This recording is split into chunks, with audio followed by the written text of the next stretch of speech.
तारीख 15 फरवरी 2013। रूस में यूराल पहाड़ों के पास एक शहर चेल्याबिंस्क। हर सर्द मौसम की तरह यहाँ भी इसी दिन सुहानी धूप खिली हुई थी और आम दिनचर्या की तरह सभी लोग अपने काम पर जा रहे थे। भारतीय समय के मुताबिक यहाँ पर सुबह के 9:50 हुए थे। सूरज की खिली हुई धूप में लोग इस बात से बिल्कुल अनजान थे कि उनके साथ इसी सुबह क्या होने वाला है। चंद सेकंड्स में आसमान में रोशनी की एक बड़ी लकीर दिखाई पड़ती है और ये लकीर हर सेकंड बर सेकंड बढ़ती ही जा रही थी। प्रकाश इतना ज्यादा मानो चेल्याबिंस्क में एक और सूरज उगाया हो। असल में ये एक उल्कापिंड था। उल्कापिंड यानी मलबे का एक ठोस टुकड़ा जो स्पेस में बनता है। यही उल्कापिंड 15 फरवरी की सुबह चेल्याबिंस्क में प्रवेश करता है और तबाही मचा देता है। 64,800 किलोमीटर प्रति घंटे की रफ्तार से आगे बढ़ रहा ये उल्कापिंड कई लोगों को घायल भी कर देता है।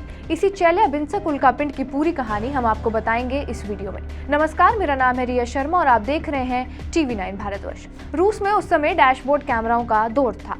कार पर लगा ये कैमरा सब कुछ रिकॉर्ड कर लेता था और इस घटना की भी बहुत सारी वीडियोस इन्हीं कैमरा से मिल पाई थी। 15 फरवरी की सुबह एक उल्कापिंड रूस के चेल्याबिंस्क शहर में प्रवेश करता है और इसकी स्पीड अगर आसान भाषा में बताएं तो तकरीबन 19 किलोमीटर प्रति सेकंड की थी। ये उल्कापिंड आग के गोले की तरह दिखते हुए आसमान में ही फट जाता है।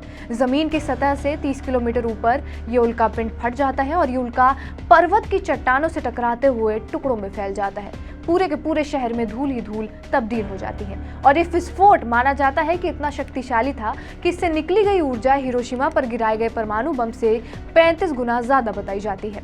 इसी उल्कापिंड की वजह से बनी शॉक वेव्स ने शहर की सभी इमारतों को भारी नुकसान पहुंचाया। खिड़कियां टूट गई और कांच के वो सारे टुकड़े लोगों पर जाकर गिरे।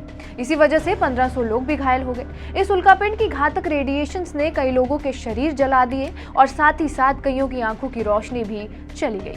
7,200 बिल्डिंग्स को इस विस्फोट की शॉक वेव ने ही दुर्घटनाग्रस्त कर दिया था। लेकिन इस पूरी घटना की सबसे भयानक चीज ये थी कि साइंटिस्ट ये भी पता नहीं लगा पाए थे कि ये उल्कापिंड रूस के चेल्याबिंस्क शहर में आकर गिरने वाला है। हाँ, साइंटिस्ट को ये जरूर पता था कि एक उल्कापिंड पृथ्वी से टकराने वाला है, लेकिन ये उल्कापिंड यूराल के पहाड़ों के ऊपर ही जाकर फट जाएगा, इसका किसी को भी अंदाजा नहीं था। इसके साथ साथ कारण ये भी बताया जाता है कि इस उल्कापिंड की रोशनी बहुत ज्यादा थी, जिसे लगभग सूरज की रोशनी के बराबर बताया जाता है, जिसकी वजह से इसे समझना साइंटिस्ट के लिए और भी ज्यादा मुश्किल होता जा रहा था।